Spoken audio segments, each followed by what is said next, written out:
বক্সে দুইটা কমন প্রশ্ন, বাংলাদেশ ক্রিকেট বোর্ডের আয়ের উৎস কি, দ্বিতীয়ত হচ্ছে আইসিসি থেকে বাংলাদেশ ক্রিকেট বোর্ড যে অনুদানটা পায় সেটাই তাদের মূল আয়ের 90 বা 95% কিনা। প্রথমত আমার যে কমপ্লেনটা আছে সেটা হচ্ছে আইসিসি থেকে বাংলাদেশ কোনো অনুদান পায় না, যেটা পায় সেটা হচ্ছে বিসিবির উপার্জিত অর্থ, অর্থাৎ এই অর্থটা বাংলাদেশের ক্রিকেট উপার্জন করে তারপর সেটা পায়, এবং সেটা 90 বা 95% মূল আয়ের না, সেটা 30 বা 35% কিংবা 40 বা 45% হতে পারে এখনকার সময়ের আন্দাজে। এই ব্যাপারটা যদি আপনারা বুঝতে চান তাহলে আমি আপনাদেরকে ছোট্ট একটা এক্সাম্পল যদি দিই, তাহলে 2022-23 অর্থ বছরে বাংলাদেশ ক্রিকেট বোর্ডের যে ফাইন্যান্সিয়াল ডকুমেন্টটা আছে সেখানে যদি একটু চোখ রাখেন তাহলে খেয়াল করে দেখবেন আইসিসির ইনকামের সাথে সাথে বাংলাদেশ ক্রিকেট বোর্ডের কিন্তু আরো অনেকগুলো খাত আছে যেসব জায়গা থেকে বাংলাদেশ ক্রিকেট বোর্ড ইনকাম করে। সেই বছরটাতে আইসিসির ডিস্ট্রিবিউশন থেকে বাংলাদেশ ক্রিকেট বোর্ড ইনকাম করেছিল 165 কোটি টাকার মতো, এশিয়া কাপে পার্টিসিপেট করে বাংলাদেশ ক্রিকেট বোর্ড ইনকাম করেছিল 37 কোটি টাকার মতো, বিভিন্ন হোম সিরিজ কিংবা টুর্নামেন্ট আয়োজন করে বাংলাদেশ ক্রিকেট বোর্ড আয় করেছিল প্রায় 58 কোটি টাকার মতো, টিভি ব্রডকাস্টিং রাইট সেল করে বাংলাদেশ ক্রিকেট বোর্ড আয় করেছিল 124 কোটি টাকার মতো, আদার্স স্পন্সরশিপ থেকে বাংলাদেশ ক্রিকেট বোর্ড আয় করেছিল 37 কোটি টাকার মতো, ব্যাংকে যে এফডিআর আছে সেখান থেকে ইনকাম করেছিল আরো 40 কোটি টাকার মতো,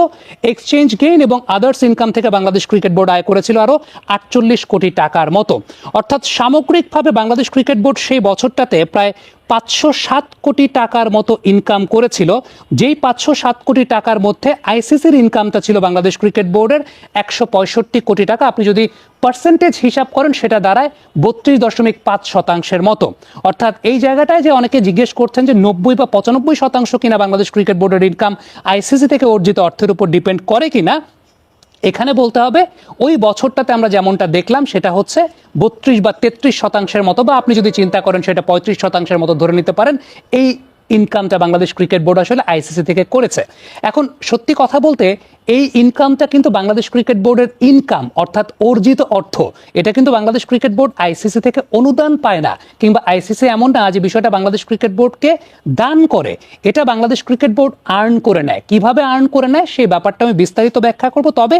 এই সময়ের প্রেক্ষাপটে বাংলাদেশ ক্রিকেট বোর্ড আসলে আইসিসি থেকে কত টাকা আর্ন করে সেই বিষয়টা একটু আলোচনায় আনতে চাই। 2024 থেকে 2027 আইসিসির যে ফাইন্যান্সিয়াল মডেল, সেই ফাইন্যান্সিয়াল মডেলে বাংলাদেশ ক্রিকেট বোর্ড আইসিসি থেকে বা আইসিসির মূল আয়ের 4.46% লভ্যাংশটা আয় করে থাকে, যেটা প্রায় 290 কোটি টাকার মতো গিয়ে দাঁড়ায়। এখন এই যে 290 কোটি টাকাটা এখন আইসিসি থেকে বাংলাদেশ ইনকাম করছে 2024 থেকে 27-এ, এই অর্থটা বেড়েছে আগের তুলনায়, যেটা 165 কোটি টাকা ছিল 2022-23 অর্থ বছরের সময়টাতে, সেটা 24 থেকে 27-এর আইসিসির ফাইন্যান্সিয়াল মডেলে সেটা 290 কোটি টাকা। কিন্তু এর মধ্যেও কিন্তু যদি আপনি সামগ্রিকভাবে অর্থটা চিন্তা করে দেখেন সেটা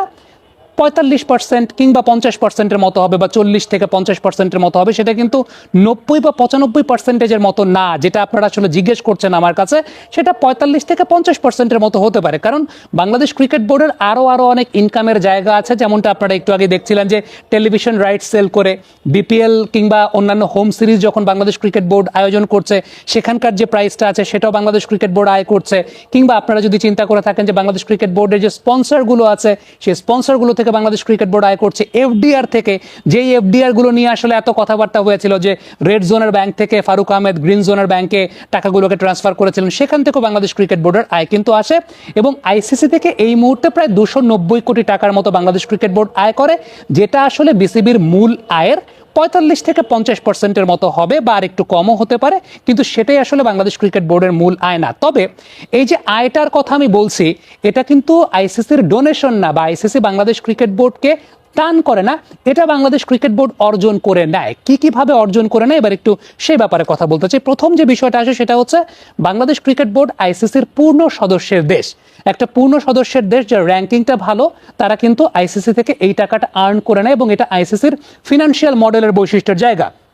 দ্বিতীয়ত যে বিষয়টা হচ্ছে আইসিসি ইভেন্টে পারফরমেন্সের জায়গাতে, হ্যাঁ বাংলাদেশ ক্রিকেট লাস্ট 3-4 বছরে আইসিসির ইভেন্টগুলোতে ভালো পারফরমেন্স করতে পারে নাই, কিন্তু তারপরও ওই যে ছোট ছোট যে কিছু পারফরমেন্স আছে, যেমন 2023 বিশ্বকাপে বাংলাদেশ শ্রীলঙ্কাকে হারালো, যার সুবাদে বাংলাদেশ চ্যাম্পিয়ন্স ট্রফি সরাসরি খেলার যোগ্যতা অর্জন করলো। এই একটা ম্যাচ কিন্তু বাংলাদেশের রেভিনিউটাকে অনেক বেশি মাত্রায় বাড়িয়ে দিয়েছে। এই একটা ম্যাচ বাংলাদেশ জয়ের মাধ্যমে আইসিসি থেকে অর্জিত যে টাকার অঙ্কটা, সেই উপার্জনটা তাদের বেড়ে গেছে, কারণ তারা এনশিওর করেছে র্যাঙ্কিংয়ে একটা সেটেলড অবস্থানে থাকা, যে র্যাঙ্কিংয়ে সেটেলড অবস্থানের মাধ্যমে আলটিমেটলি তারা চ্যাম্পিয়ন্স ট্রফিটা এনশিওর করতে পারে। সো এটা কিন্তু বাংলাদেশ ক্রিকেট বোর্ডের উপার্জন, এটা আইসিসি বাংলাদেশ ক্রিকেট বোর্ডকে দান করছে না। তৃতীয়ত যে বিষয়টা, সেটা হচ্ছে আইসিসির এন্টায়ার আয়টা নির্ভর করে অনেক বেশি মাত্রায় কমার্শিয়াল এবং টিভি ব্রডকাস্টিং রাইটের উপর বা একটা কমার্শিয়াল ভ্যালুর উপরে। এখন আইসিসির ইভেন্ট যখন হয়, বাংলাদেশের ম্যাচগুলোর একটা কমার্শিয়াল ভ্যালু আছে, বাংলাদেশের ম্যাচগুলো প্রচুর পরিমাণের দর্শকরা দেখেন, হ্যাঁ